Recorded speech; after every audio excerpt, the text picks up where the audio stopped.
Hello and welcome. Thank you so much for braving the torrential downpour and spending your evening with us as we talk about two very salient topics right now, vibes and votes.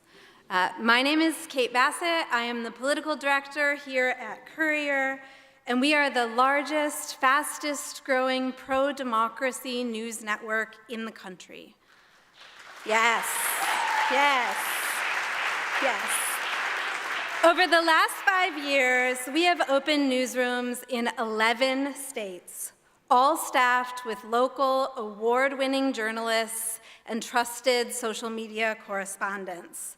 And through their work, we have earned the trust of over 4 million subscribers, and we reach more than 90 million Americans every single week online. And many of those Americans are people who have been left behind by traditional media outlets and who are often less politically engaged, which is why we meet them where they are, always for free, in their social media news feeds and their email inboxes. And our state work focuses on both connecting the dots between politics and everyday impact and building community, because we know it takes both in order to have a healthy democracy. And because we're a media organization that is a digital-first reporting, I am so extra excited to be IRL with all of you tonight. And we're going to hear from some of the sharpest political and marketing minds doing work here today. These are people who meet this moment with bravery and hope and grace and a tireless desire to see our great country thrive. And I'm so excited to start this evening off with our founder and publisher, Tara McGowan, and a woman who needs no introduction, Speaker Emerita Nancy Pelosi.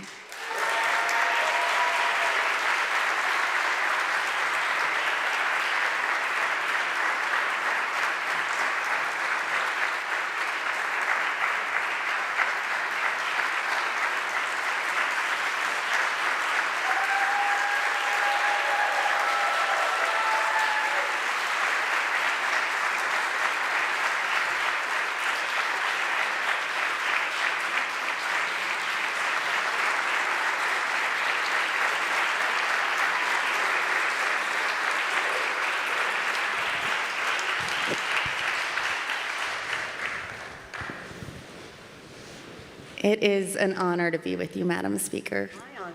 Thank you so much for everything you've done for this country, and thank you for joining us tonight in the rain.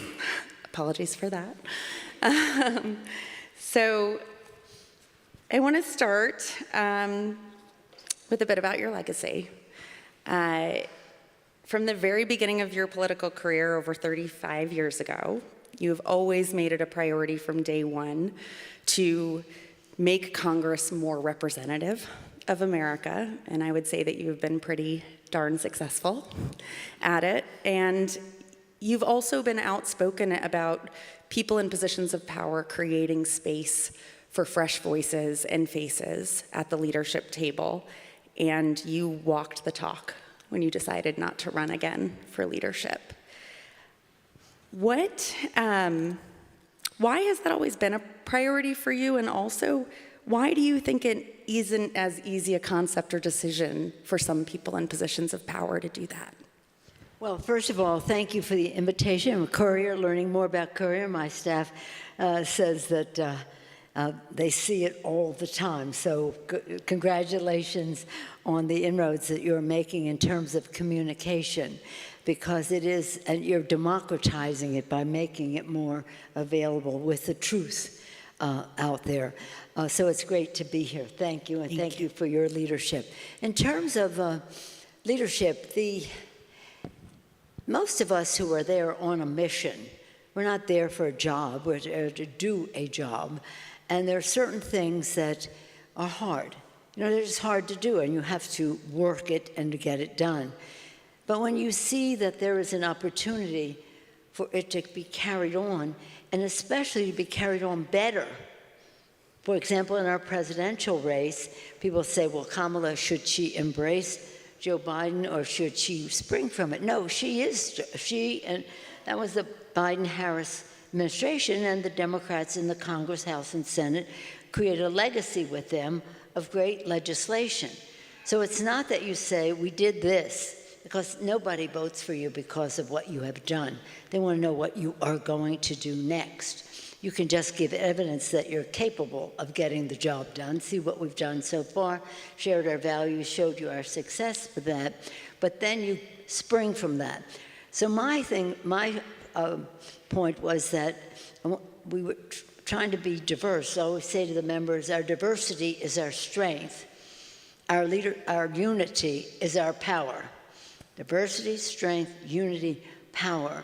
And we have a fabulous leadership team that is beautifully diverse. Hakeem Jeffries, Catherine Clark, Pete Aguilar, Ted Lieu, representing all of our caucus, and magnificently.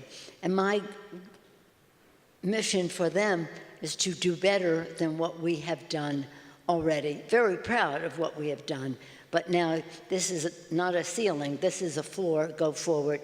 Same thing with Kamala. This is a floor. Take it to new heights. And so it is, well, I don't know. You have to ask other people why they don't see the wisdom of that. But legislating is very difficult. I think people think we go to Washington, we vote, and then somebody serves us a meal. I don't know if they call oatmeal for dinner as living on the high level end of things.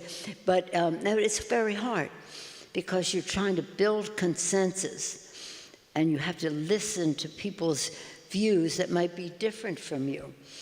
Not everybody represents San Francisco, as I proudly do. And I keep saying to my constituents, we work together to build our consensus. So I guess you'd have to ask people why they are there. It's always important to know your why. Why are you here? My why was that 1 in 5 children lives in poverty in America. My grandson Liam is here, and he's heard me say this so many times.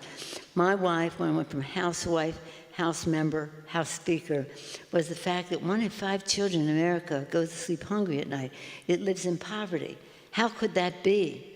So intractable to try to get done. And we did some things that were helpful, survival-wise, and then we wanted to move on to success. And with Joe Biden, we moved into transformative. 50% of the children living in poverty were out of poverty under the Biden child tax credit. And we want to do more, But, so, again, if you know your why, then all the slings and arrows and the heat that you will take, and this is not for the faint of heart, it will be worth it because you know your why. So it's more a mission than a timetable. And so people may feel that they have more to contribute in their mission. That will be up to their constituents within their caucus or wherever to decide if that's the case. But there are people who've served a very long time as committee chairs and the rest who've made remarkable contributions to the Congress. I came in the same class with John Lewis. We served together over 30 years. I would not have wanted him to walk away 1 minute sooner than God took him.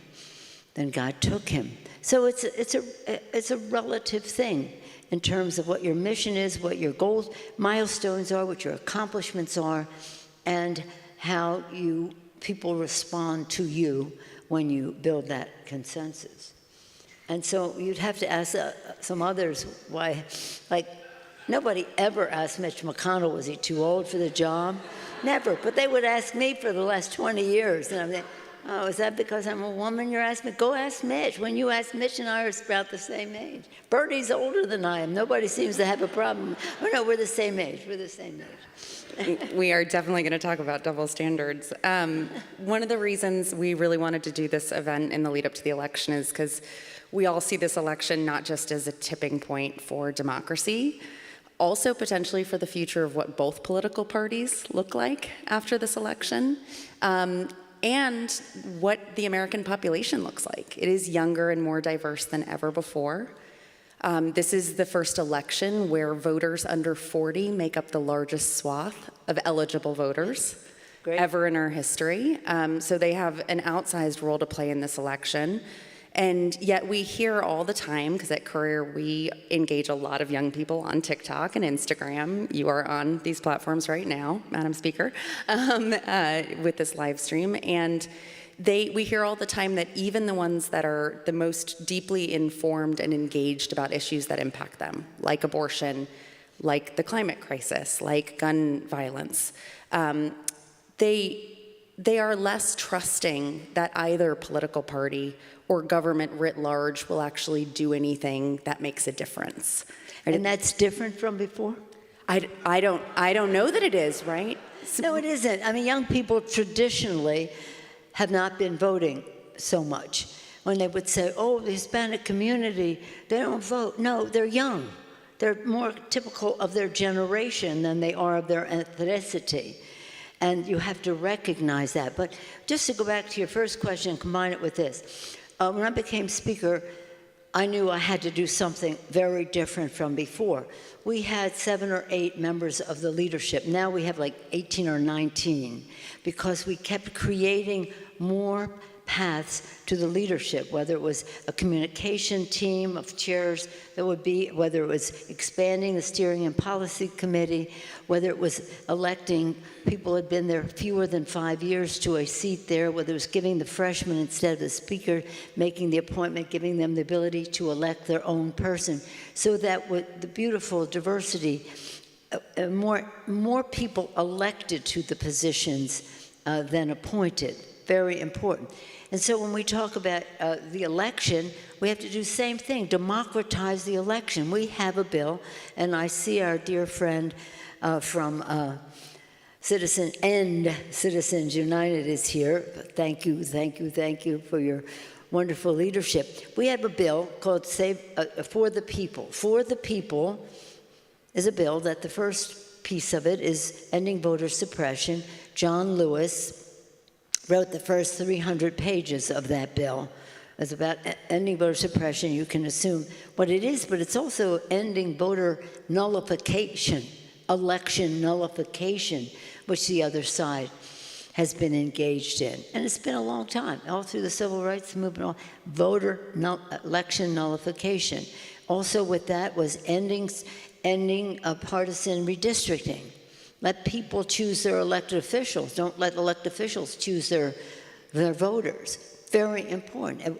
Ending big, dark money in politics, which is Citizens United. The only thing good about them is their name, but their policy is very undemocratic, as was the Supreme Court when they voted to uphold that.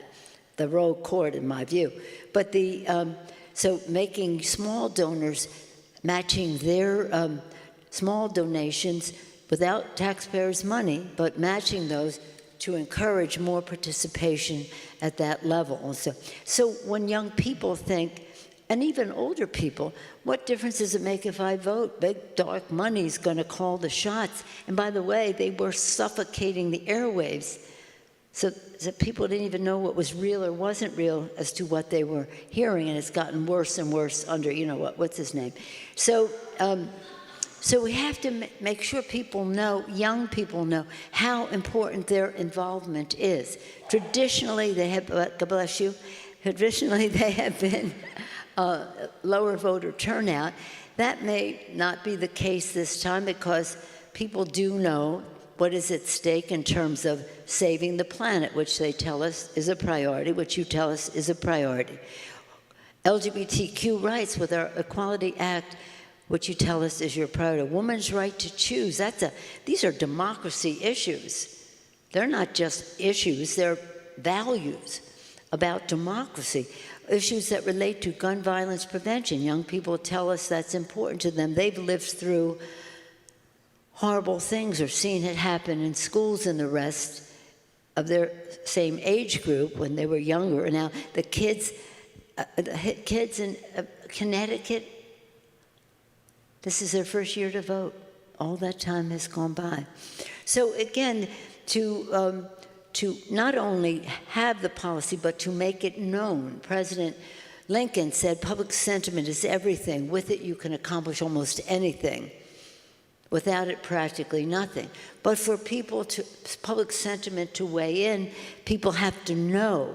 So we all have a responsibility to be transparent, accountable, as bipartisan as possible, when that is possible. It's not always, it's become less possible, but we still have a responsibility to strive for it. But make democracy more democratic would be appealing to young people, to all people, but especially, I think, to young people from what they tell us. And again, that can change, but the future belongs to the young. They should take responsibility for it by being active civically, politically, or even run for office. Again, not for the faint of heart, but nonetheless necessary to have that constant reinvigoration. No, it's a great segue. So we want to talk about how do you reach more young people, right? Something that we pride ourselves on at Courier is trying to make politics and government more accessible to people who don't pay attention or aren't students of it or as engaged with it. And we know that an image is worth 1,000 words. It always has been. But in today's really saturated and decentralized media environment, a single image or moment, especially one that can connect culturally with audiences, has the power to shape an entire news story or narrative better than any headline could. And I think you know something about this. I think we have just a few images. Iconic is the word that comes to mind with those. And I'm curious, also imagery has always been important, right? I'm a student of politics and government who remembers, the very first presidential debate and how that was dissected. It's always mattered. But with everything moving so quickly right now, I'm curious how you think this viral moment-dominated media environment has changed how people who want to run for office, or people who are in elected office like yourself, navigate building power. Well, they say a picture is worth 1,000 words, in some cases more than that. But words weigh a ton, too. And it's important to not only seek out the image, the optic of it all, but to listen to the words. And I'm a big believer in looking at the numbers, because numbers have an eloquence of their own. For example, after Roe v. Wade, just put in perspective, the first time in the history of our country when freedom was set back was the Dobbs decision. Our founders had this beautiful vision of America expressed in the Declaration. They had the courage, Thomas Paine said, the times have found us to declare our independence, to declare war, to win a war, to write these documents, the Constitution, but it had to be a compromise, and it had awful things in it, but it also had the power to amend. God bless them for that. Amend, abolish slavery, black men having the right to vote, women having the right to vote, Roe v. Wade, the right of privacy being the source of many good decisions in support of the Constitution, until the Dobbs decision. We went backward. And that very day, they said, well, since privacy no longer is a respected principle in the Constitution and precedence of the court no longer counts, everything else is on the table. That's what my personal favorite, Clarence Thomas, had to say. So really, this is dangerous. This could be Brown versus the Board of Education. It could be anything. Certainly could be anything that related to freedoms that we have. So just to give you this one. So when that happened 2 years ago, we were in power. We put on the floor legislation to enshrine in the law Roe v. Wade. Not one Republican voted for it. That's what you would expect, no, not one.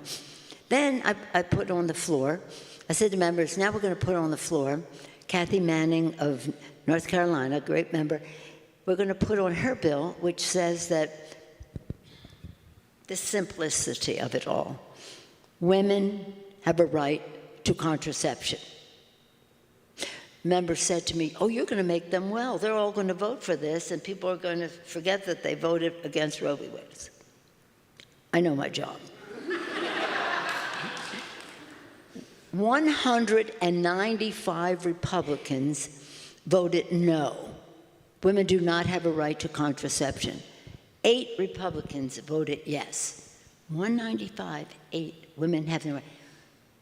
Who are these people? Who do they represent? What do they know? What do they not know? But that's what the Congress is. So when we talk about the shape of the Democratic Party and the Republican Party, don't ask me about the Republican. I will say this. The country needs a strong Republican Party.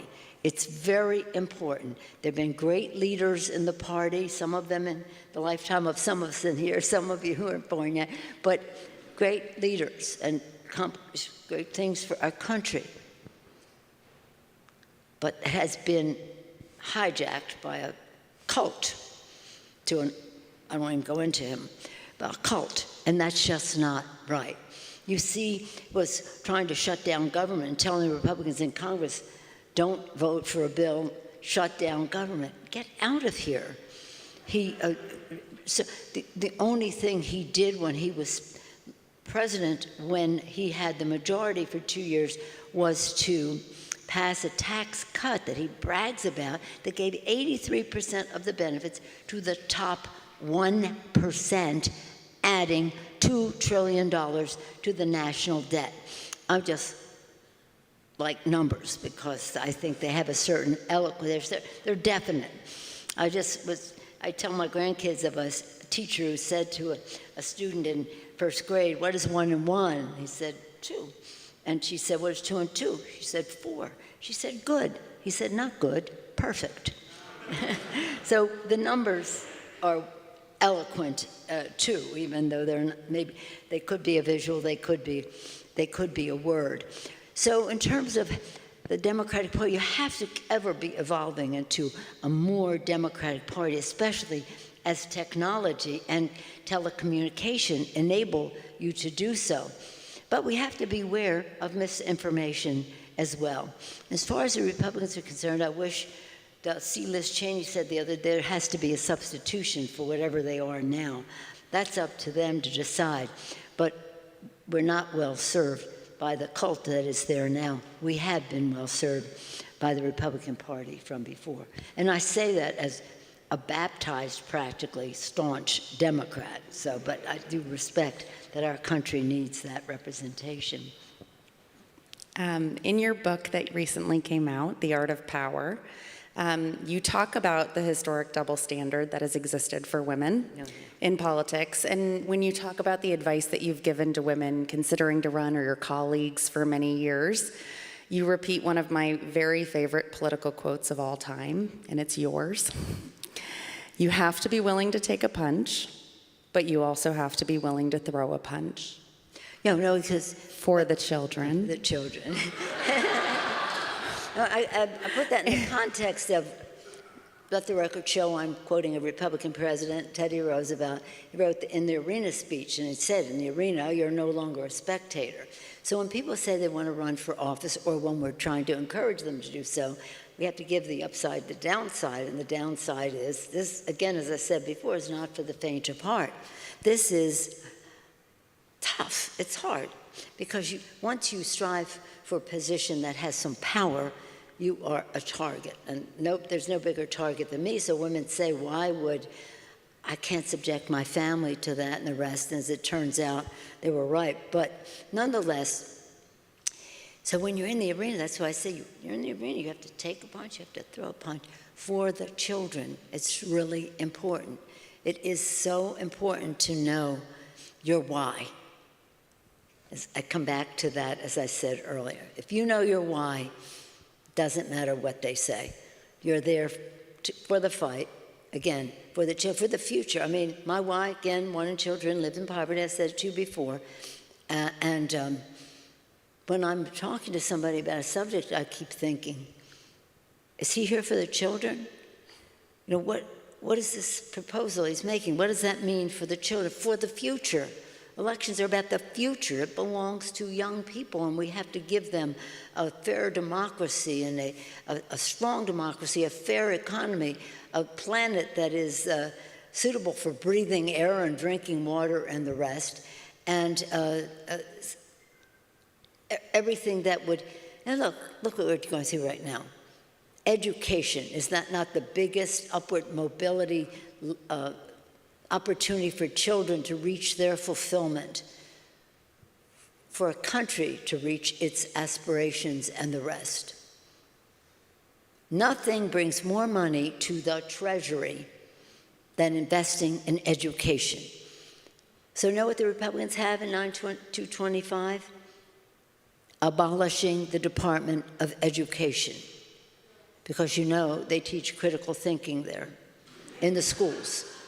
This is what we're dealing with, you know, 8 women. And so this is a fight that we have. And they try to distance themselves from the 2025, but that's not what they do on the floor of the House. They've already voted for it in the appropriations process. Abolish the Department of Education, especially Title I for economically disadvantaged areas. They want money going to those places, which are most cities and stuff, and also Head Start. They want to greatly reduce that. It's a trickle-down thing. Give tax breaks to the rich, increase the national debt. Don't feed the children, because that's what held up our budget last time. They didn't want to feed WIC, women, infant, and children. And so we have a different values in all of this with this crowd that is there now. But if people weigh in, if they hear from their constituents that people know, I want you to know, I know how you voted. I want you to know that that's not a representation of the values that I think should be in a national budget, which is should be a statement of our national values. So it is, and then you want to know about unfairness to women. Well, let me just tell you, first of all, I never intended to ever run for public office.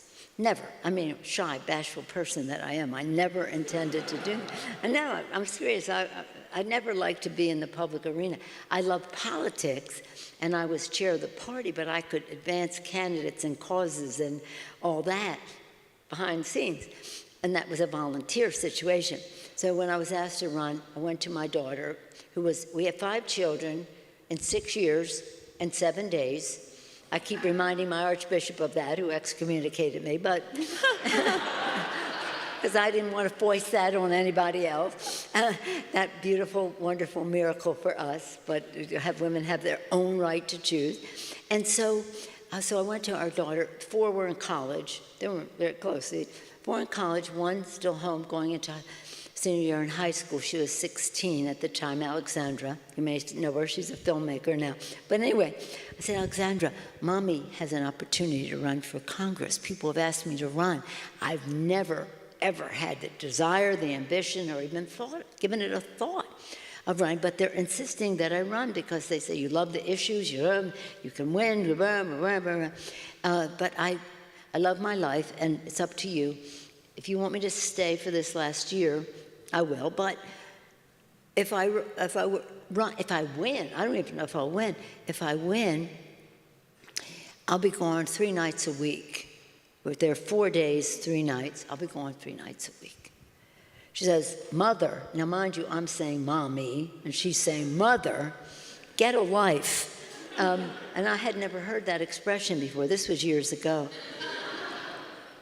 What teenage girl wouldn't want her mother out of the house 3 nights a week? So I got a life, and that was that.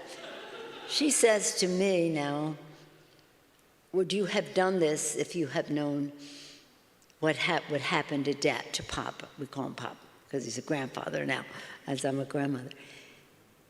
And she says, looking back, would you not do it? I said, no, let's look forward. If I had ever known that somebody would come into our house, some crazy conspiracy guy would come into our house looking for me with a hammer, things to tie your hands, or all that stuff, and pop on the head near death by a centimeter. No, I would never have run.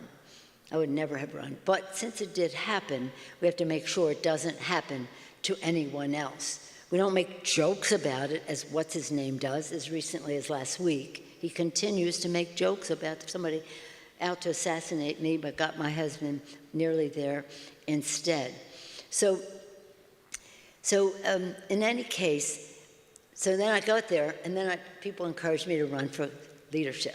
So to your point, so I don't want to run. I love my committees. I love my policy work. I'm not competing with anybody. No, you have. Then I got tired of losing. 94, 96, 98, 2000. I'm a party chair. I know how to win elections. So I put myself out there because I thought I can make this a majority for the Democrats. But you have to have a goal and a plan to do it.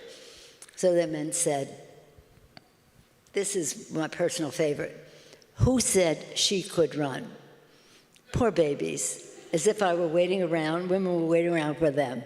They said, you don't understand. Men have been waiting in a pecking order over time for positions to open up, and then they would follow their pecking order into them. I said, oh, they have a pecking order? Well, we've been waiting over 200 years, so we're going. But it was so strange. And then they said, make a list of the things the women want, and we'll do them. Oh, double poor babies. So I said to them, don't vote for me because I'm a woman, but don't vote against me because I'm a woman. Listen to what I have to say. And that's what I think Kamala Harris is doing right now. She's making her case for why she shouldn't be elected because she's a woman. She should be elected because she's the best person for the job. But it's glorious that she happens also to be a woman and a woman of color. So that's a great thing. But it is, and it's just a behavioral thing. And I think that people are getting over it more and more. But we have to, shall we say, call them on it from time to time because they don't even know. It's like 1,000 nicks a day. Why would you say that? Why would you say that? Well, because you always said it. But now it's different. And once you have the gavel, it's very different. And I know that women don't need permission, but I know that in part because you said that. And that was part of that quote, and the essence of it that I love is that you have given an innumerable amount of women the permission to punch. And I do feel like we've seen the vice president land some really strong punches lately. And I do wonder if, this hard-fought progress and the example that you have shown so many of us has led to a bit of a sea change moment right now where strong women are actually earning the respect they deserve when they step into their power, rather than just being underestimated or punished. And certainly not total change, right? But it feels like something's shifting. Well, in a way, here's the thing. It's not about worrying about what they think. That's their problem. Again, when men are saying, whoa, it's not your turn, forget about it. You just do your thing. Have confidence. Because, as I say to women, there's nothing more wholesome in the whole world of things than the increased participation of women in elective office, in government, politics, security, corporate America, academia, you name it, anything you can name needs more diverse. Gentlemen, no offense to you, it doesn't mean women are better. It means we have to be at the table. We have to be at the table, and it's really important for women to see that, to have confidence. In the history of the world, there's no one like you. The history of the world, there's no one like you. To the women, I say this. Well, the men too, but I'm talking about the women right now. No one like you. So take inventory. If you say, I'm just a housewife. That's your mom and a housewife, gold star. That counts as a lot. Raising kids, that's a big challenge. But whatever it is, how you were raised, what your education is, what your personal experience is, the work you've done, the mom you are, whatever it happens to be, makes something very authentic and different from everyone else. And that diversity. And I say that to people of color as well. And maybe I'll just close, two things I want to close with, because I know you have a full program. One is, when I was first elected a leader, and I went to my first meeting at the White House, I didn't even feel apprehensive. I didn't even prepare for it, because I've been to the White House many times as an appropriator, intelligence, leader in the intelligence committee and all that. So I go to the office, open the door, and I realized that this was unlike any meeting that I had been to before, or in fact, any meeting that any woman had ever been to before. Because there at the table, President, Vice President, Democratic and Republican leader, House and Senate, would be me as House. And now women are at the cabinet table, and that's a beautiful thing. The more, the merrier. But they're there at the will of the president. One vote counts, right, in that meeting. The will of the president. Not that he is not respectful of the diversity of the opinion.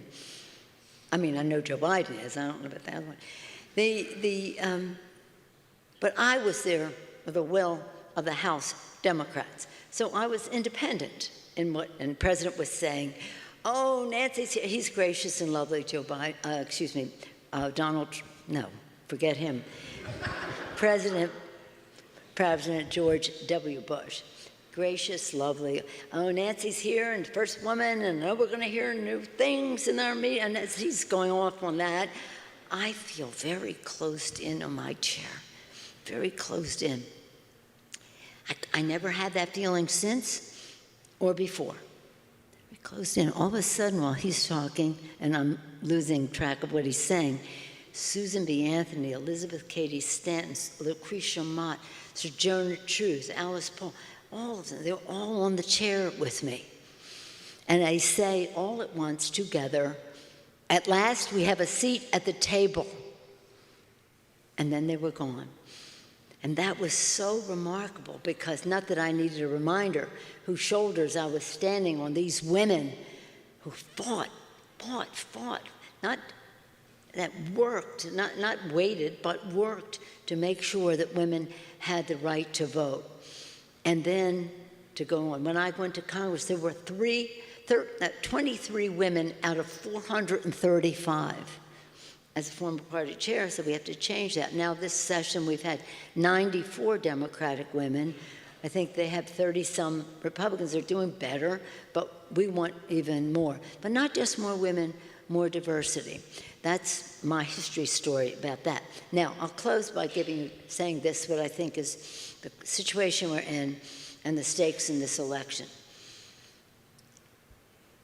I'm from Baltimore originally, and any Baltimoreans here, any Marylanders? Okay. And the national anthem was written there, and we, as children, I mean, we're surrounded by the flag, this beautiful flag. And the national anthem, you know, at the end, home of the land of the free, home of the brave, everybody cheers at the football game or wherever you happen to be. But I cheer sooner than that. When it says, proof through the night that our flag was still there. This is the night we're fighting through right now, to prove at the end that our flag is still there. As we pledge, every civic and academic day and otherwise, with liberty and justice for all. That's the fight that we are in. So we have to mobilize and own the ground to get out the vote. We have to message with boldness and progressiveness, but also non-menacingly, but unifyingly. And we have to have the money, the 3 M's. No wasted time, no underutilized resources, and no regrets the day after the election, if only I had walked one more precinct, multiplied by all of us here. One precinct, more calls, more door knocking, all the rest of that, postcards, the things that we all do. But it's all necessary because they have endless money, endless, dark money. But we have the people, and we just have to make sure that they turn out the vote so that we prove through the night that our flag is still there. So that's what we have to do in this election. We don't agonize, we organize. These races are close, just like the Olympics. Gold, silver, bronze, honored to be an Olympian, all within 1 second. So they're close. So don't be afraid when you see a close race. You just have to go for it to win, because our flag is at stake. Thank you so much, Madam Speaker. Thank you.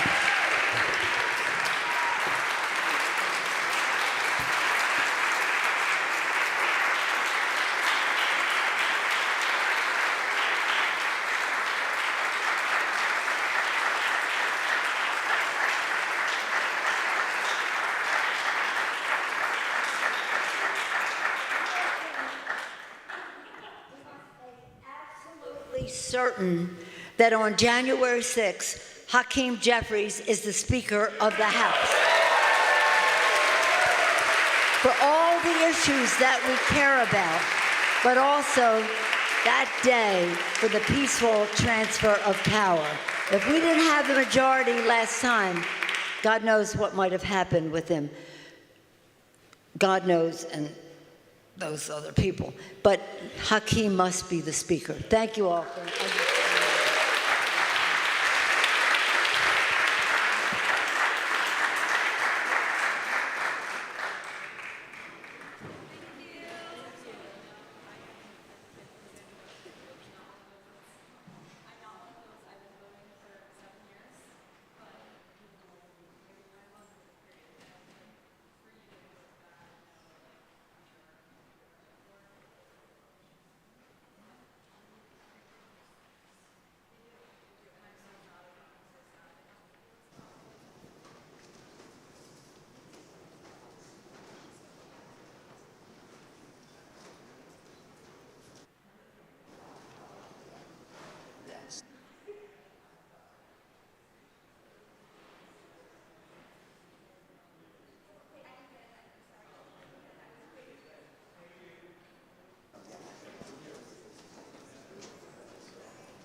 Please welcome to the stage Tiffany Muller, President of End Citizens United.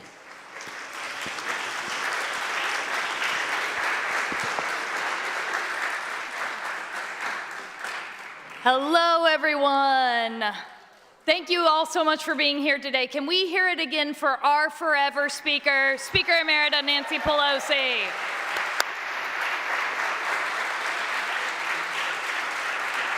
We all know that we stand on her shoulders, and she's been such an incredible friend and advocate to us at End Citizens United. And we've been honored to be in the fight to try to pass the Freedom to Vote Act and the John Lewis Voting Rights Advancement Act alongside her. And come 2025, we're going to get it done.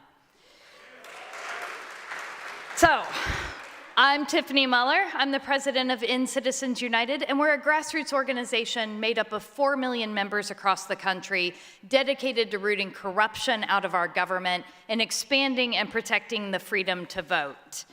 And I also want to give a special shout out and thank you to COURIER and Tara McGowan for putting this event on. Can we hear it for them? Tara was over here. Oh, there she is. She's one of the smartest political strategists I have ever met, and all I have to say is I'm so glad she's on our side. All right, so look, we are 41 days away from the election. That's 41 days to put in the work needed to make sure that we have a trifecta come next January and elect Speaker of the House, Hakeem Jeffries. I like it. Yes, yes, give it up again. But to make that a reality, we've been laser focused on the issues that can really make a difference in battleground districts across America. And one issue stands out above all, and that's Project 2025. I'm guessing maybe you've heard about it. That radical right-wing agenda that has become a serious liability for Republicans up and down the ticket. And to effectively leverage this issue, we at End Citizens United have spearheaded a coalition with Third Way and Move On to help campaigns and allies really be able to message on this effectively.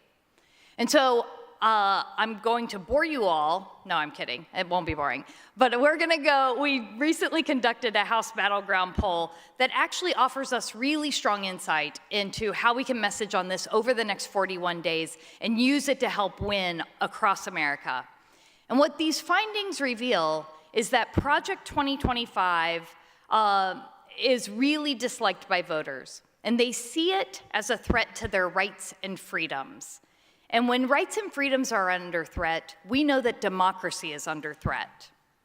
And while Trump is the face of Project 2025, down-ballot Republicans are just as vulnerable. This issue is cutting through the noise. It represents a unique opportunity for campaigns to go on offense. So what does this look like? Well, to dig in a little bit, let's quickly talk through some of the results that we've found. So I know all of you are familiar with Project 2025, but it turns out voters are as well. As a matter of fact, 3 out of 4 voters know about it, and they don't like it at all. When asked what's standing out to them about it, what they mention most often is that it's undemocratic, that it'll take away rights and freedoms, and in particular will take away women's rights by banning abortion. And because voters are so familiar with it, it's also really deeply unpopular, really bad, really, really bad.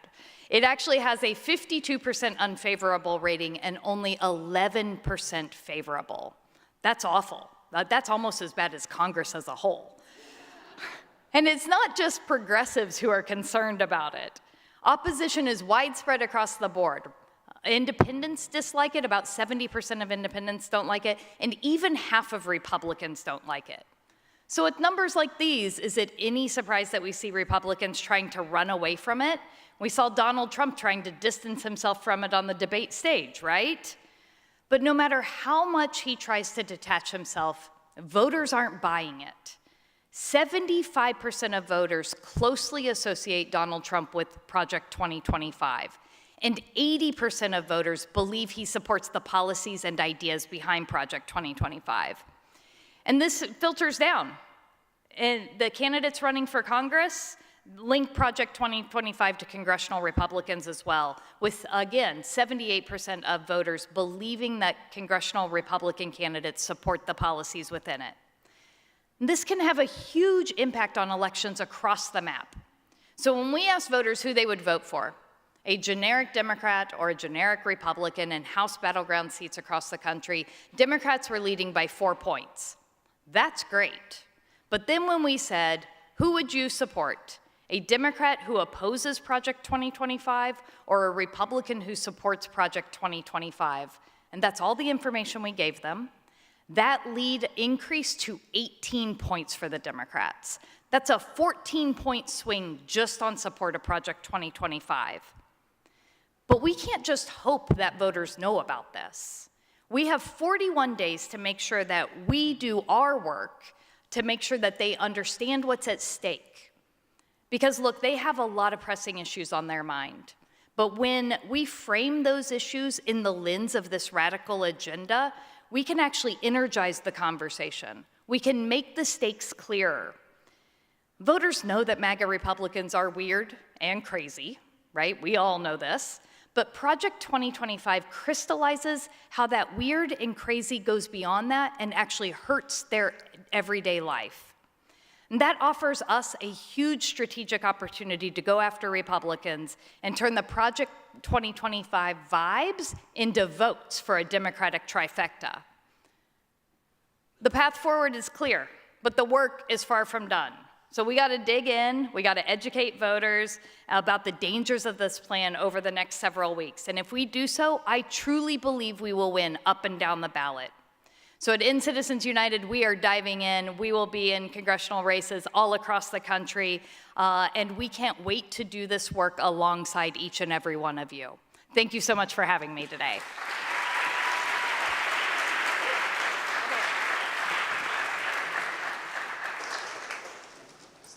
Please welcome to the stage for Pollercoaster Politics and Margins of Effort, Simon Rosenberg, Tom Bonier, and moderated by political strategist and CNN commentator Maria Cardona.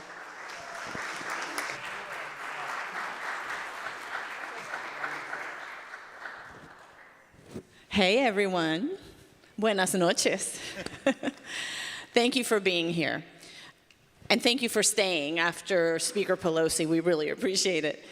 I was really looking forward to this conversation because I have worked closely with Simon for many, many years, and have worked with Tom also in the last several years, and specifically in 2022, when everyone was predicting the red wave, and these two guys were always the ones that I would go to for hope. And there was a reason for that, and this is going to be part of the conversation that we're having tonight. But before we get into all of that, Simon, let me start with you.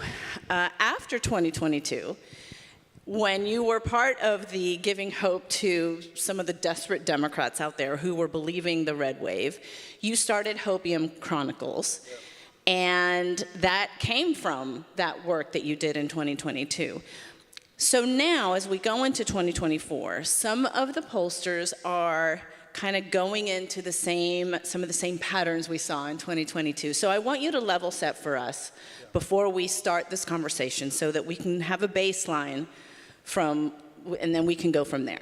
Yeah, I mean, because time is short, we got to get right to it. And I just want to say, isn't Maria amazing? We are old, dear friends. I know. I don't know that anybody punches harder on CNN every day than Maria Cardona, and so she's such an inspiration to me and been a great friend. And it's great to be here with Tom. This is our first time we've been together in a live event since the election in 2022, which is kind of crazy. I don't know how that happened, brother. So listen, I think that you all know, for those of you who read Hopium Chronicles, you know what I'm going to say, which is I would much rather be us than them right now. You know, we are, if you look at polling in the last few weeks, Harris was already up 2 to 3 points before the debate. She then had this extraordinary debate performance. Trump melted down in front of all of us. And the race has shifted a point or two in our direction since then.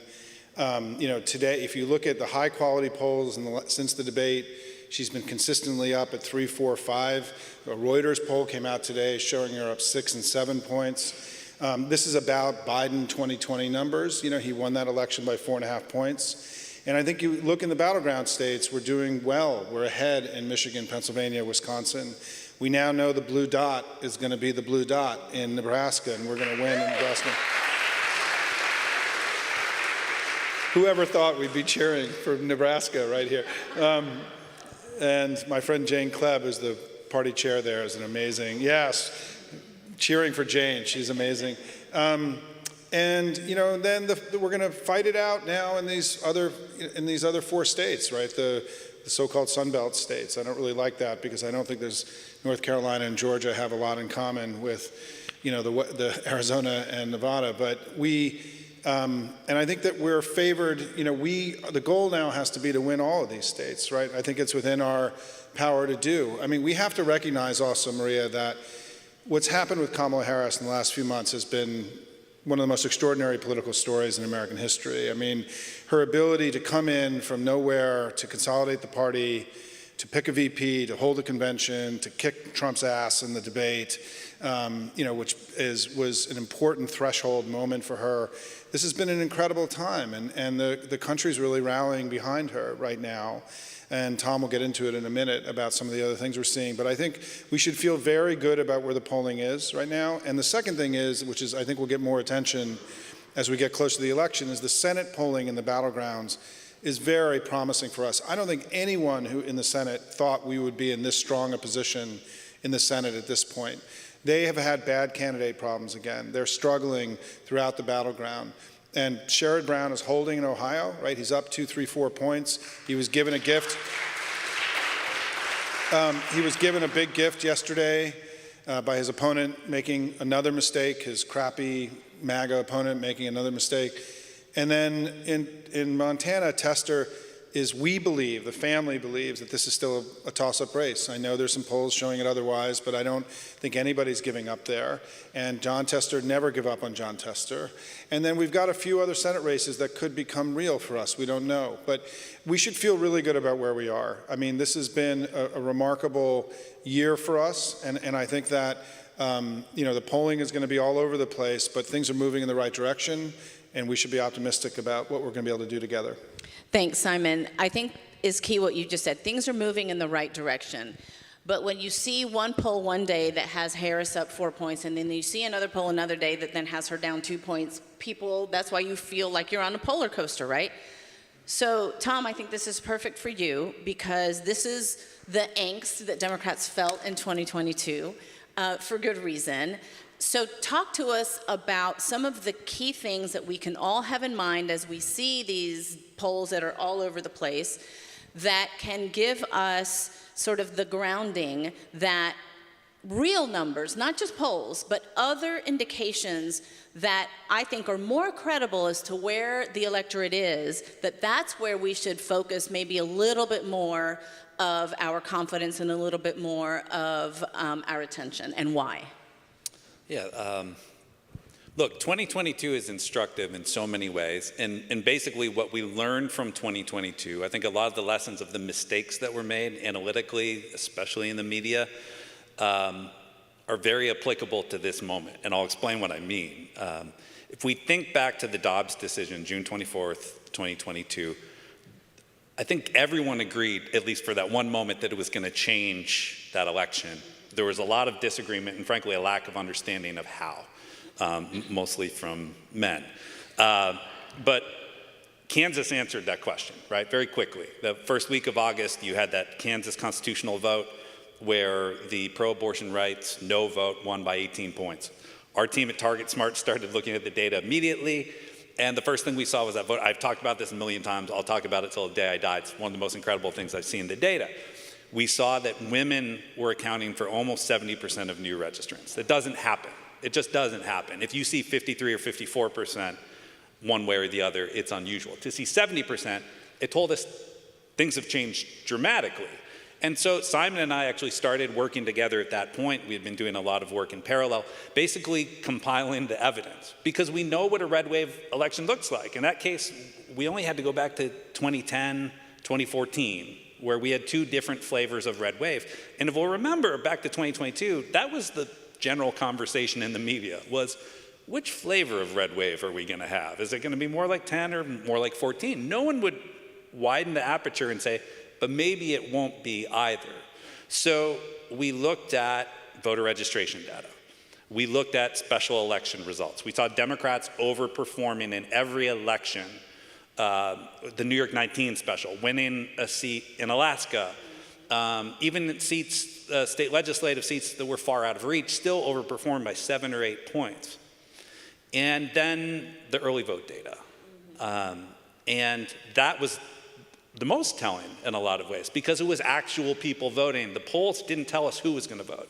And frankly, the polls suffer the most from their inability to answer that question. They can tell us how people are going to vote, but it's really hard to figure out who's going to vote. So you have to use this rich data. We have to keep in mind the media doesn't have access to this data in the way that folks within the campaign world do. And so that's what really, simply, it wasn't magic. I like to pretend that it was wizardry or some unusual genius that Simon and I have, but it wasn't. It was just looking at data in the context of historic election results. And so when you think about this year and what we've seen, the reality is, and we can talk about this more, but the reality is that that post-Dobbs dynamic that we saw in 2022 is not only still in place, it is much more in place. And we've seen more evidence of that. We've seen more increases in voter registration among these groups, some that are exceeding what we saw after Dobbs. We're seeing the same overperformance. There's one party that has underperformed in the polls consistently since the Dobbs decisions, and it's the Republican Party and Donald Trump. So what you're saying is women haven't gotten over it, right? So it drives me crazy when I'm on these panels and these Republican men are saying, well, Maria, but the economy is the #1 issue for women. And I say to them, I was like, you realize that women have the ability to think about more than one issue when we walk into the polling booth, right? And it's just jaw-dropping to me. But Simon, you also make a very good point, which you had in a post today, about how to look at what Trump has done in light not just of the Dobbs decision, but the effects of the Dobbs decision, the tragedy that happened in Georgia, and how that can be sort of a key point of messaging for Democrats. Yeah, and just one point I left out in those four Sunbelt states. One of the big stories of this election is how well we're doing in North Carolina. And this was even before Mark Robinson did whatever he did, right, last week, or did what he's ever done over the last 20 years, right? You know, of the last 8 public polls in North Carolina, we are tied or ahead in 7. We're actually, in many ways, doing better in North Carolina than we are in Georgia, Nevada, and Arizona. And all of you know that Josh Stein has done a remarkable job as Attorney General there. Anderson Clayton is this new superstar of our party. Yeah, Anderson. And so just want to put a note here that the collapse of Mark Robinson is a really significant event because there is no Trump map without North Carolina, and it got a lot harder for them. So on your question, listen, you know, Donald, what I wrote today, and I try in Hopium to write more about us and talk about them as little as I can, but we do have to talk about them a little bit in this election. And Donald Trump not only sexually assaulted women, but he's now killing women in America. And it's incredible that we can even say that, right? Like, I mean, just think about where we are in our politics. But we learned last week, or over the last few weeks, that 2 women in Georgia have died due to the Trump abortion bans in Georgia. And I think this has changed the election. I think this has brought forward for many people the extremism is now not something that's abstract or something that happened 2 years ago, but that things are getting worse for women in America. The rights and freedoms that women have less rights and freedoms in the United States, not only than they had 50 years ago, but in most modern countries in the entire world. And as bad as things are now, if Trump and Vance win, it's going to get worse. And for the women of America. And one of the things that I want to say is that, as Tom and I have talked about, is that it's been so easy for male commentators over the last 2.5 years to dismiss this as a woman's issue, or that women care more about the price of eggs than they do about the loss of bodily autonomy. And I think that what's important for the men in this room is to realize that we are witnessing a degree of misogyny that is still jaw-dropping to me. The women are our sisters and our daughters and our moms and our coworkers, Maria, right? Everybody here, they're all of us. And that men have to stand up here because this has become a really dangerous moment in our history because we know that the misogyny that J.D. Vance has unleashed into the Republican Party, even worse than anything Trump has done in many ways, in my view, is something that is unacceptable in the United States. And so, dudes, it's time for you in this election, right, to stand up for the women of America. It's our turn now to go lead this fight, and it's not just up to them.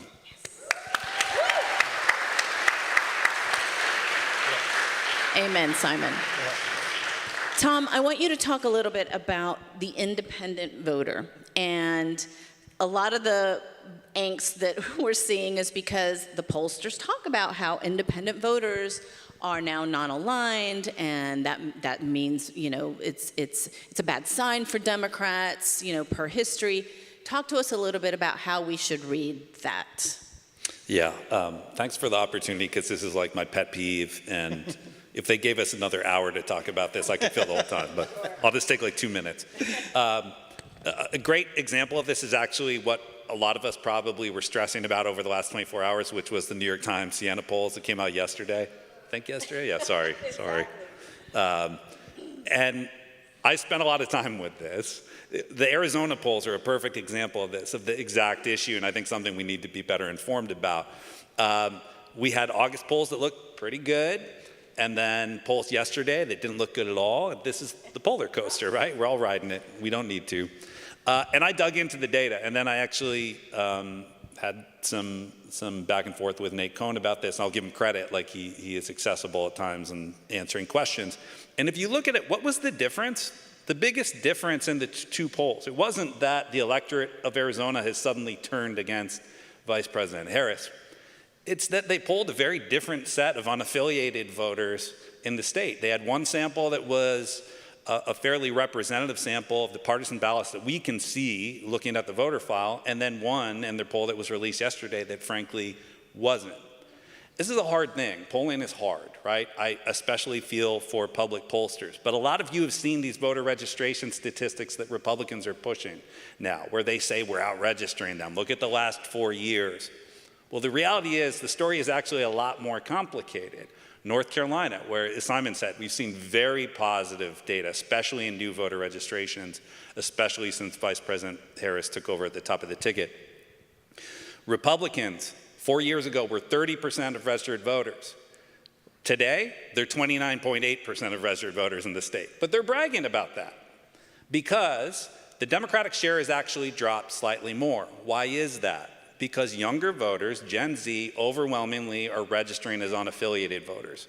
As a Democrat, would I love for them to check that box and register as a Democrat? Sure. Would I care more about how they're actually voting? Absolutely. And if we want to talk about polls, look at the Harvard poll that came out today, the Harvard IOP poll, which actually shows Vice President Harris with a larger margin among these young voters than President Biden had in 2020. I trust those numbers a lot more, not just because they're good for us, because frankly I've seen polls that are good for us recently that I don't trust, but because of their competency in polling here, and because they didn't just talk to 70 voters under the age of 30. They talked to how many? A lot. Thousands. And so we're seeing that more. The same thing with voters of color, where you're seeing very small subsamples, especially for those who are identifying as unaffiliated but are voting Democratic. That's generally been the biggest issue when we've seen polls skewing. And for the most part, when you see these polls you don't like, it's that they have a hard time at getting the independent or unaffiliated voters. Important to keep in mind, and we're only going to see more of this, unfortunately, between now and Election Day. But this is, can I just say, this is one of the things that makes 2024 different than 2016 and 2020, because part of what happened in 2022 is that if you believed it was going to be a red wave, then you dismissed data that was showing a better election for us. What's happening in 2024 is that 2024, every election's unique. It's going to be like 2024. It's not going to be like 2016 and 2020. And two things that Tom has been talking about publicly that I just want to put an exclamation point on. One is that Trump, we all hear in the media, and you go up against people on CNN who say this all the time, that Trump has these magical superpowers and that he's going to get 3 or 4 points better than the public polling because that's what happened in 2016 and 2020.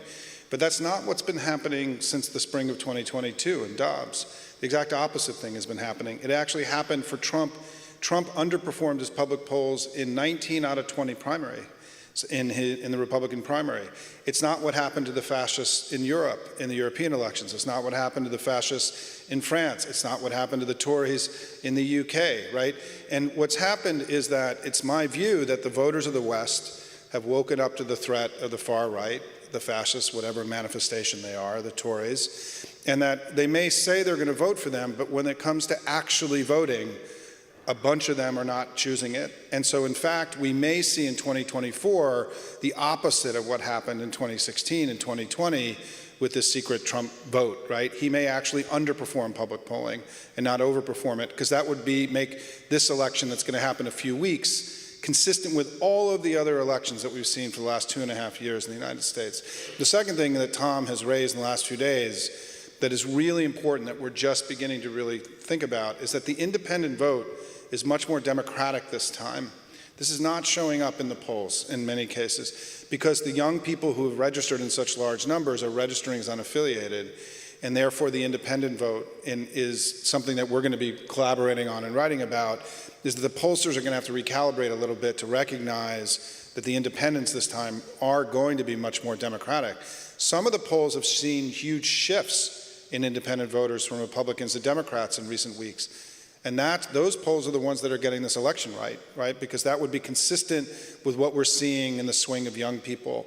Kamala Harris has the ability in this election to get close to Obama 2008 numbers with young people and have the highest turnout of young people in American history, depending on how much work we all go do together. Young people are engaged. They are wildly for her now, right? And the opportunity for us to blow this thing out because of young people is really within our grasp. And for the young people that are here, you've got a big job to do, because if we can mobilize 18 to 20, young people in this election, it's the difference between a close election and something that feels like something that's a clear repudiation of MAGA in November. So related to that, I want to ask this question to both of you. And it's also something that a lot of people talk about, but I don't think when they really talk about it, they know exactly what it is they're talking about. And that is independent voters, yes, but undecided voters. Do they really exist? And I mean, seriously, what do you think? And if so, what do you think? And are they really undecided, or are they undecided in terms of, well, maybe I'm just not going to go vote? I mean, I really struggle with this. Yeah, I mean, it is hard for us who are inside the bubble, so to speak, to imagine that anyone could see what we've seen over the last 8 years and actually say, well, maybe this, maybe that. There are some. I think we're maybe over-calibrating a bit, and in terms of the potential, I think it's more what you mentioned at the end there. It's the persuasive element of making the case for people to go out to vote. Yeah. And we did see, we've seen, when we've seen the polling swing since July 21st, that's been a huge element of it. The reality is, yes, Democrats were underperforming prior to July 21st, primarily with women voters, younger voters, and voters of color. Right. That's why when we put out that registration analysis, I hope y'all have seen, you can go to targetsmart.com, by the way, and we've got all this stuff out there, but we saw in that first week, again, numbers that we've never seen before in registration, in some cases tripling the rates from 4 years earlier, and it was among women, younger voters, and voters of color. And when you looked at young women of color, overwhelmingly the biggest numbers. And so that persuasive element was very clear there. There's still more work to be done. There's still more opportunity and potential there. But I think from a persuasion perspective, I think that's probably the biggest potential in front of us.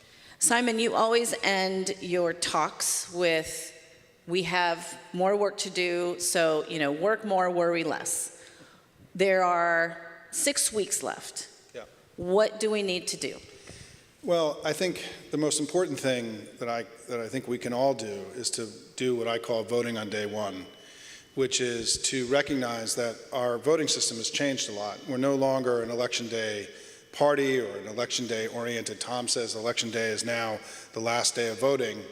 And the way to think about it is that in a campaign, when you vote, the campaign gets a recording that you voted, not how you voted, but that you voted, and you come off the GOTV rolls for the campaign.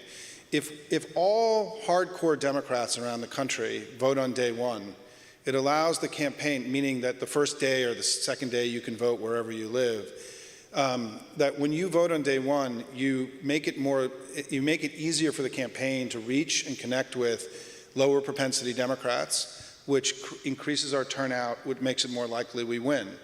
And so the way to think about this election is, I think about winning it in October, not in November. If we can drive the early vote hard, like we did in the midterms in 2022, we can win this, we can run up the score and make it impossible for Trump to catch up. It's also, the early vote being strong is also an affirmation of our democracy. You'll have millions of Americans seeing their election system work the way it's supposed to, which is obviously a big middle finger to the other guy, right? And so right. If the most important thing we can do now is to not volunteer in late October or November, but to volunteer right now. We've got an advantage. People love Kamala Harris, right? We've got momentum. This is the time to do your work, to reach voters, the time to give your money, the time to go, do what you need to go do. It's right now. Do not wait to the end of October, early November. Tom, trends to watch as all of this happens so that people can kind of take a breath and not be so anxious. Yeah, keep looking at the data.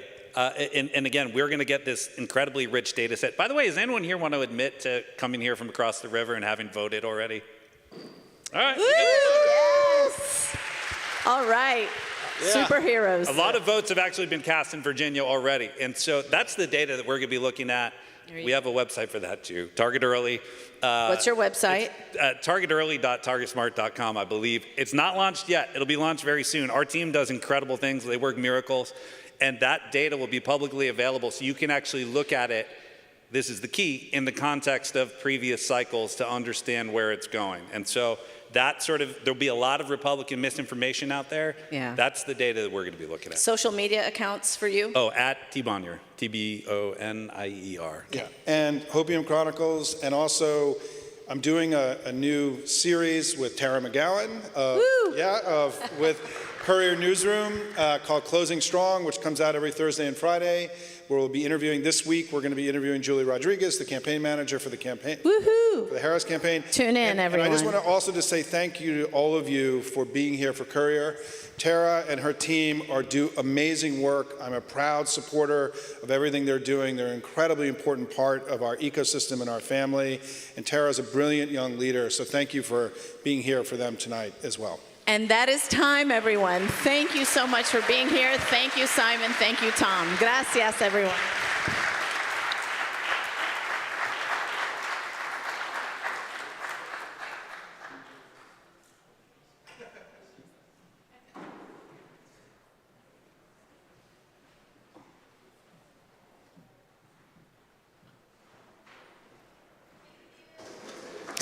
Please welcome to the stage for Reaching Normies in a Decentralized Media Environment, Fez Shakir, Brad Bauman, Kyle Tharp, Emily Amick, and moderated by Vice President of Politics at Crooked Media, Shaniqua McClendon.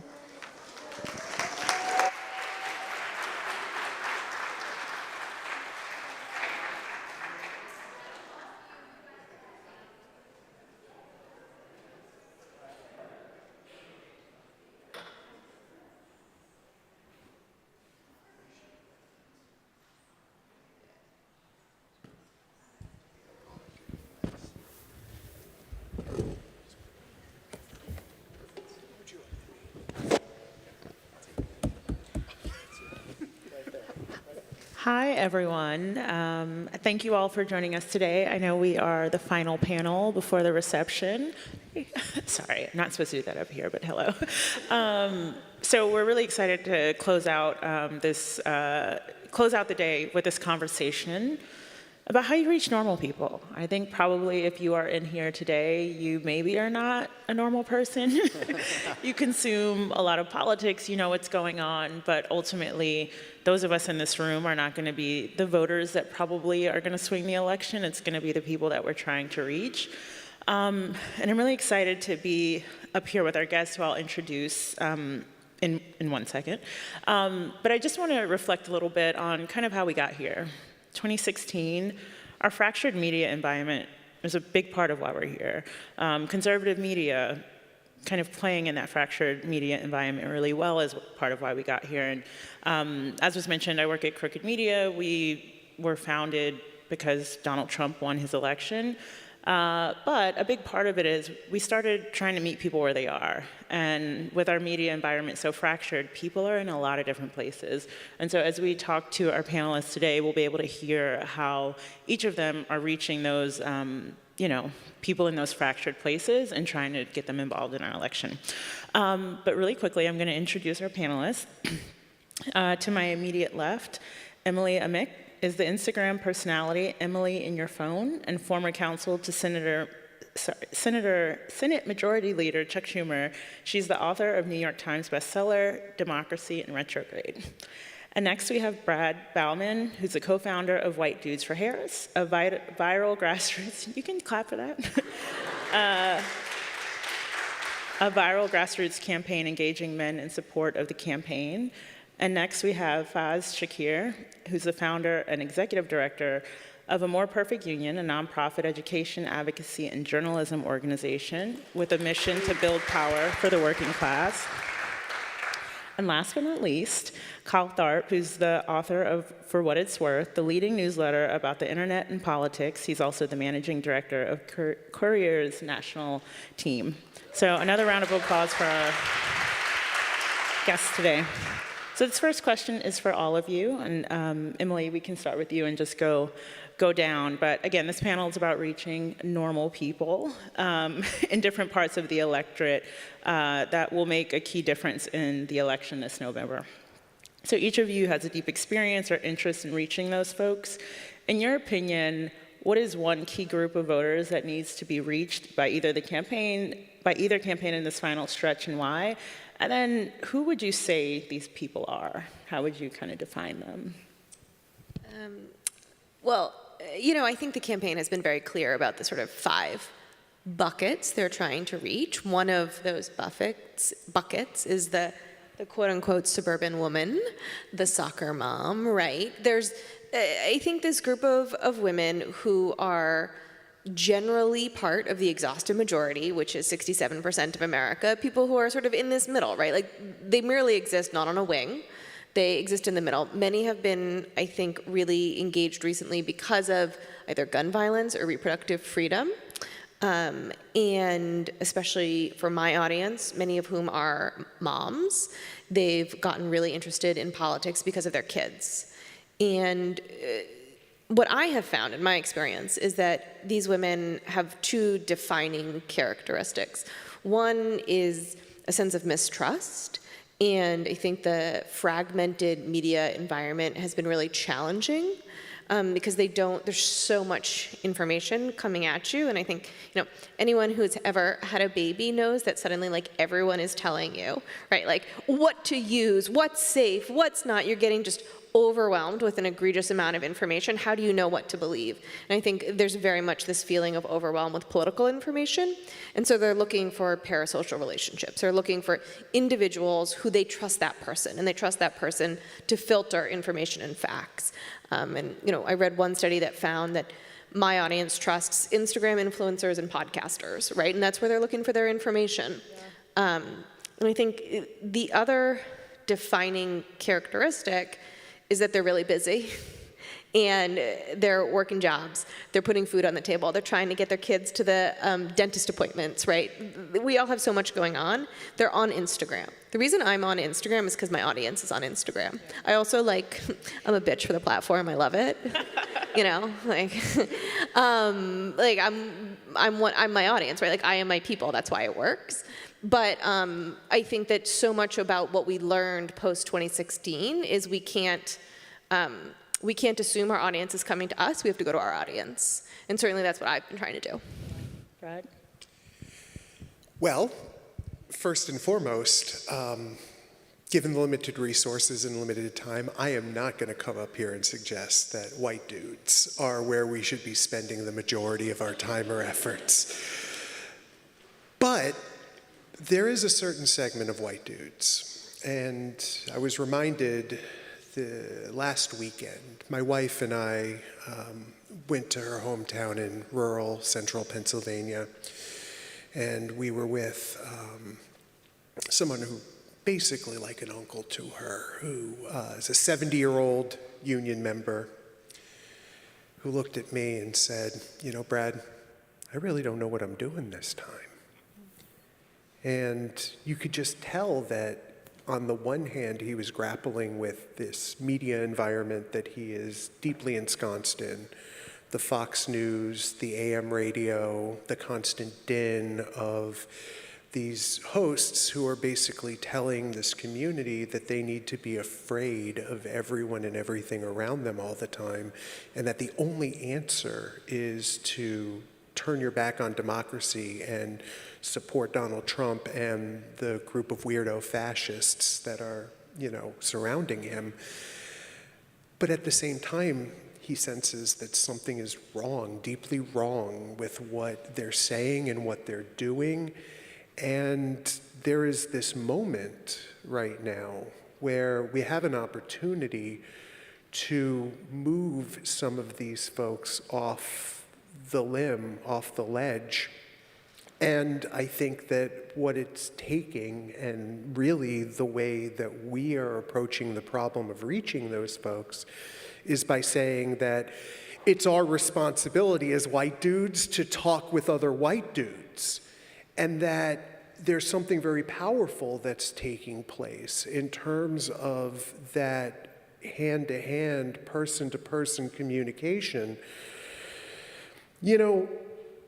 When I look back on whatever happens over the next year, the thing that I am going to really reflect on is that right now, as we're talking amongst each other, there are 3,000 white dudes who are participating in a training call with our partners, the National Democratic Training Committee, in which they're talking about how to reach out to their friends, to their neighbors, to other white dudes, and have these critical conversations with them.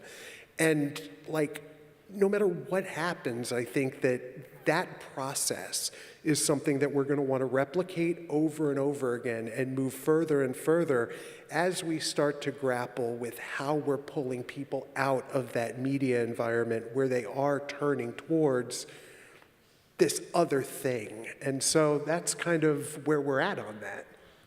Thank you. Faz? Well, let's stipulate that we're trying to reach both the normal and abnormal alike. And in doing so, I am certainly thinking a lot about working class people, people without a college degree, making under 100K, feeling that the world is a little bit more difficult for them. And in part a reaction to the prior panel, all three people I love and respect. And I hear sometimes in the discourse, and I don't know if you caught it, that sometimes when we mention the economy, it's like, well, we got to move off to abortion, and we got to make sure we elevate these issues that we're going to be winners on, and we give a little bit of a shorter shrift to that conversation. And we got to do both. We got to do all of it, right? But we can't cut that conversation on the economy short. And to me, when I look at the people who are struggling around the battleground states in particular, but across all of America, there's a degree of anger. That anger, that emotion, is one that we need to associate with. Sometimes with those of us who come from places of decency and we're doing well and we're doing nice, it's not couth to be angry. It's uncouth, right? But that anger is being fed by the right in its misinformation campaigns and Fox News by giving you an irrational anger. Here's Springfield, Ohio. Here's some bullshit. We can feed them rational anger. And we are. I mean, there's reasons to be angry in a justified way if you're a working class person in this country. You're being exploited. You're being robbed of your paycheck in truly manipulative ways that stories resonate with people. They don't expect you to solve it. And when I hear a lot of Democrats talking about the economy, it's not that sometimes I hear them struggling with not whether to talk about it, but how. How am I going to talk about it?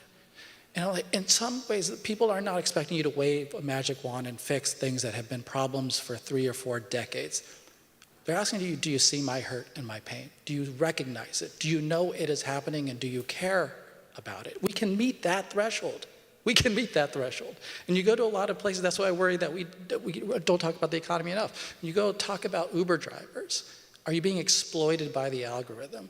You talk about, those of you who live in manufacturers' homes, how do you feel about private equity takeover? Today we got the Department of Justice filing a lawsuit against Visa that is engaging in predatory price gouging against you.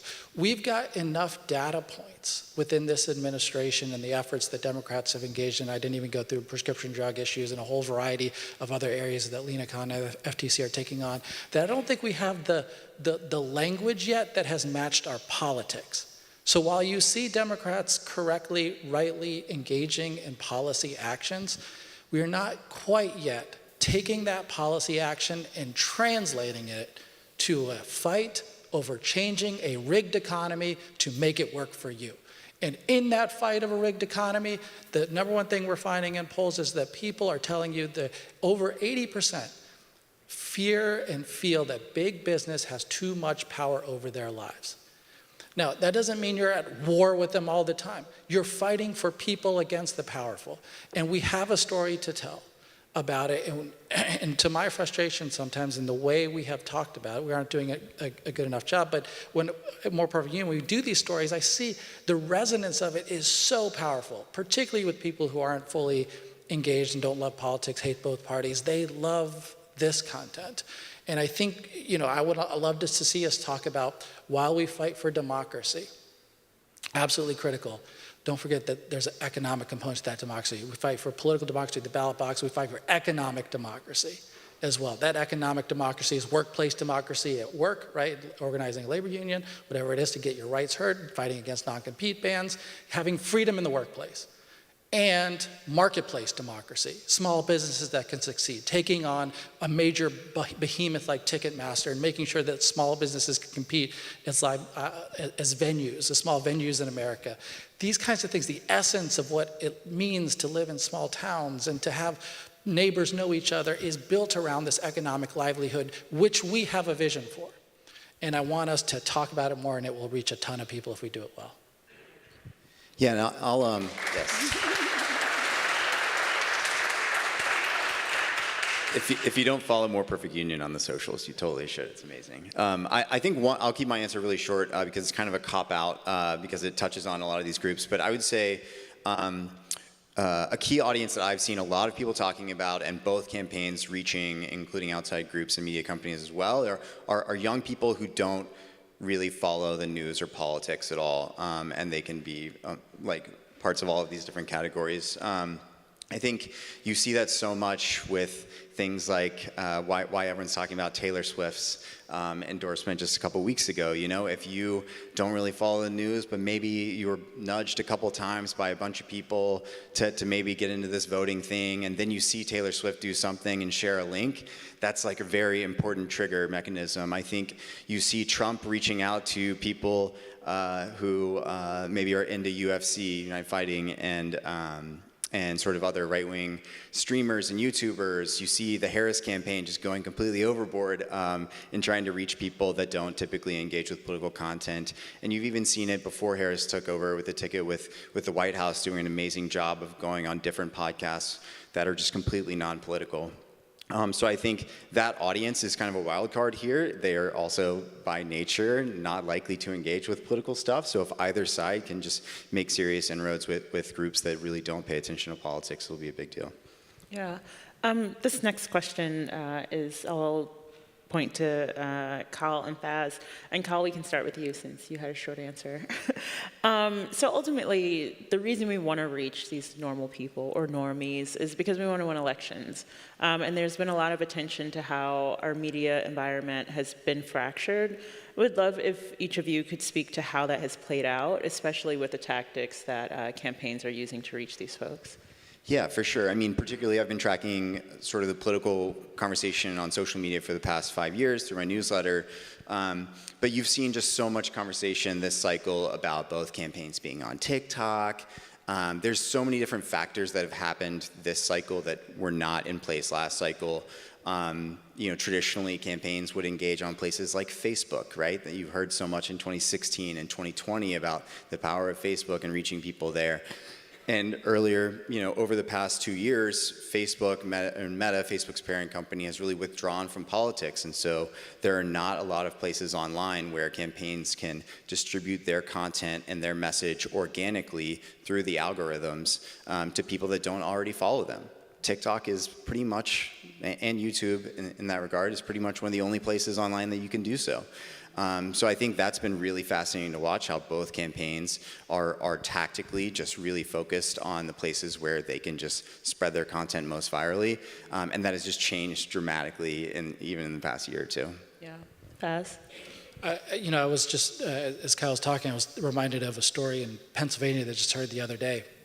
People who are knocking on doors in Western PA and unions, and they were reporting back that at the doors, this is a predominantly black neighborhood, they heard that young black men were telling them, I'm going to vote Trump because he's going to get me that stimmy. Mm-hmm. And they were perplexed. What the hell are you talking about? Yeah. Stimmy? And they had to go back and look at it, unpack it, and where the hell is this coming from? Turns out it's some TikTok that somebody said that Donald Trump, if he comes into office, is going to give you another stimulus check like he did last time around. And somehow in, you know, probably misinformation campaign peddled by somebody to target these people. And my point coming out of it is one of our jobs at the doors is going to be increasingly over the next few cycles to ask people as you knock, say, hey, where do you get your news?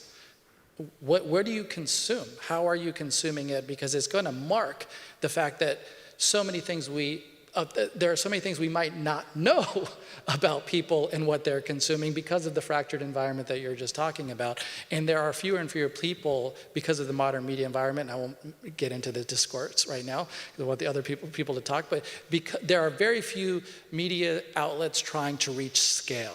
COURIER is trying to do it with like 11 states, I think, and counting. We're trying to do more perfect union. But now the modern media environment, because of what it is a version of a Substackization. You find, which is all great. We want more outlets and proliferation.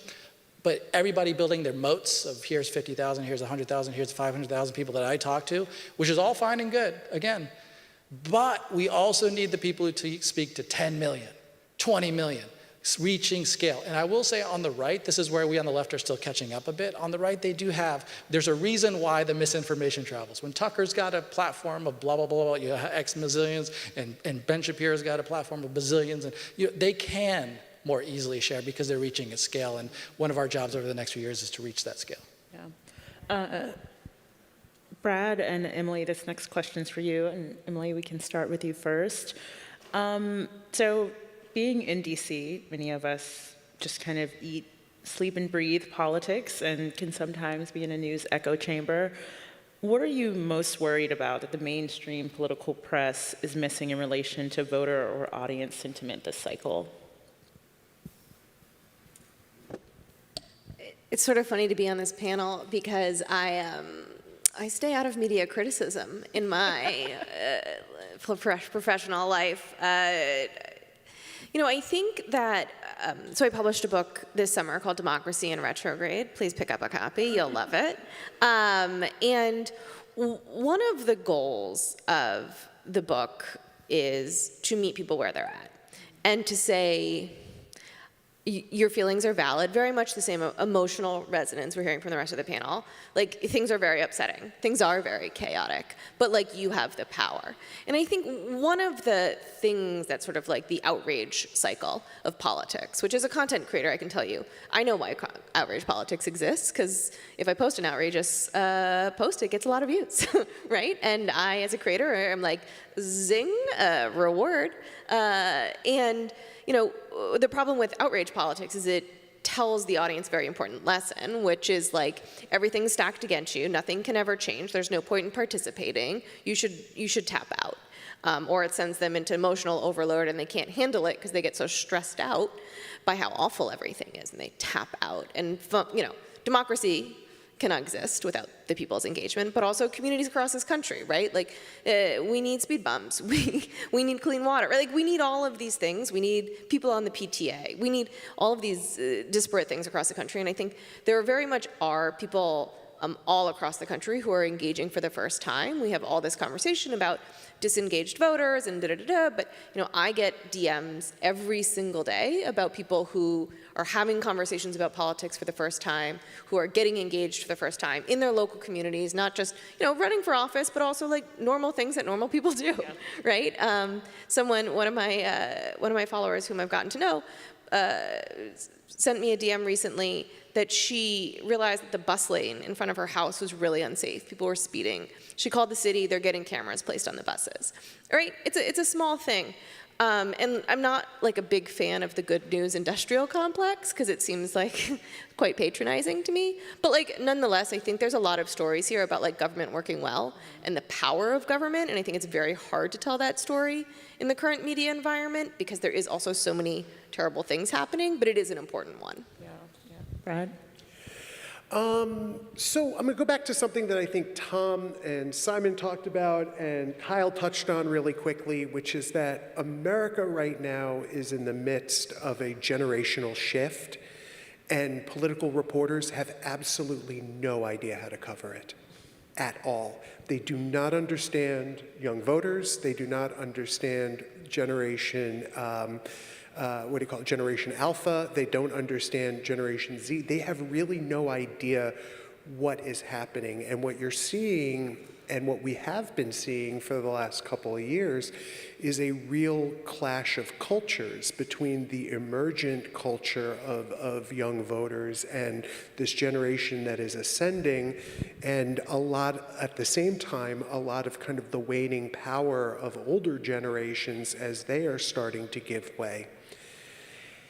And I think that there isn't a really good way for reporters, specifically reporters who are based in the Beltway, to truly understand that unless we get a little bit smarter about how we are telling that story, how we are really leaning in on what this new generation is asking for, why their political ideology is something that is so preternatural to who they are. an explanation of the deep anger that they have seen that they feel in terms of a government and a system that have never worked for them, and ultimately how that is really translating into a large swath of cultural trends that are really going to define what America is going to become far past this election. Thank you. So we only have 3 minutes left. So I'm going to give the last question to everyone. And yeah, take 45 seconds or so. What unknown factors are you watching most closely this election? Kyle, we can start with you and come back down. I think the one thing I just don't know what's going to happen with is, the Trump campaign, the right, has been really focused on young white men, reaching them, like I said, with like UFC stuff, weird corners of the internet. Those people are typically the least likely to actually vote. So they're trying really hard to reach those people, but it's unknown of how motivated those types of folks are to actually come out and support Trump this time around. So I'll leave it at that. Yeah, and then echoing that, the fear that I have in watching the Trump campaign, not a dummy, in the sense that I think they know they don't have 50+% in this country and in most battleground states. So what do you need to have happen if you have less than 50% of the vote, and you worry that Kamala might have more than 50? Well, you got to depress the vote, right? You got to get people skipping the line and name your place, Dearborn, Michigan, Philadelphia, Pennsylvania, wherever. Skip the line, don't even vote. Or vote Jill Stein, vote, whatever that third party person is, just go that way. And I imagine as we head into the last few weeks, there'll be some efforts, and what I worry about again is that what I was referring to earlier was you don't even know what's happening, right? You catch up to it too late, that when you knock on some doors, you hear oh, you saw what about third party candidates? Where'd you get that from? So that's one thing I worry about. For me, I think it's the return to field. This is a year in which field organizing, GOTV, is back, and back in a real way, and back in a way that we haven't seen in a long time. And our ability to make sure that either through the campaign or through the work that others are doing, that we are knocking and dragging folks to the polls, and that those efforts are resourced correctly and that they're being run efficiently, I think is going to make a huge difference. And nobody's really talking about what that means, considering that historically that's always meant an additional 3 to 5 percentage points above and beyond what were our expectations in the polls. Every time an RFK Jr. story breaks, I think couldn't get weirder, couldn't get worse, and then it does. I had 5 seconds. No. It's funny, one of my professors from grad school, he's always it's gonna get weirder. And after the Trump's first assassination attempt, and then Biden steps down, I texted him and I was like, it cannot get weirder than this. And he's like, oh, yeah, it will. Baby bear. Exactly. Baby bear. Exactly. Can get weirder.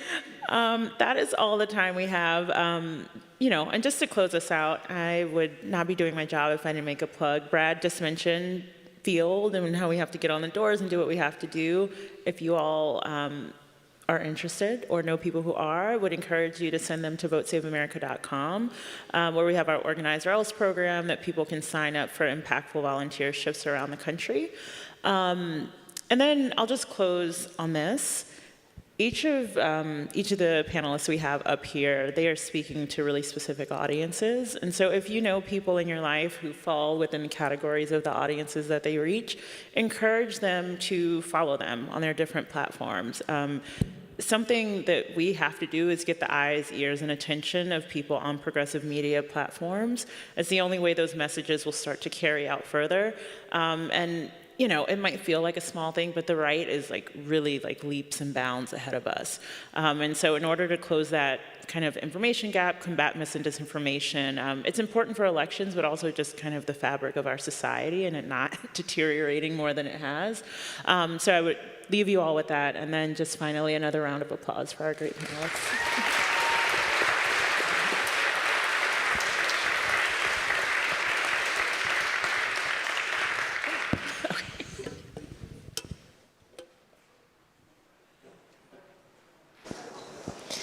To close out the evening, Courier's founder and publisher, Tara McGowan. I promise I will keep this short. I am hungry and thirsty, as I think many of you are. I just wanted to thank everybody so much for coming and supporting this event. As you guys know now, I'm the founder and publisher of Courier. If you don't already follow Courier, I am going to ask you to take your phones out and go to the platform that you use, whether it is Instagram, TikTok, X/Twitter, Threads. If you want to go to the website, please go. It's at Courier Newsroom on all the socials. YouTube is Courier HQ. You can watch my weekly series with Simon Rosenberg, who you saw closing strong. But please follow us. Please spread the word. We have newsrooms in 11 battleground states across the country. And Kyle, who runs our national account, we just launched that last year, and it is pushing 600,000 followers on TikTok and close to 300,000 on Instagram. And we are really trying to change the conversation, especially around the elections and voting and the importance of it for people who don't pay attention. So thank you guys so much for supporting the work. There is a happy hour reception downstairs in the basement, free drinks and small bites. There's a merch table out front where you can buy a very cool Existing in the Context baseball cap for Kamala Harris. So please, thank you so much for coming, everybody. Thank you to our sponsors, Vote Save America and Citizens United, and for my amazing staff who pulled all of this together, who is both remotely covering the live streams and the onlines and in person. Thank you guys so much. Have a wonderful night.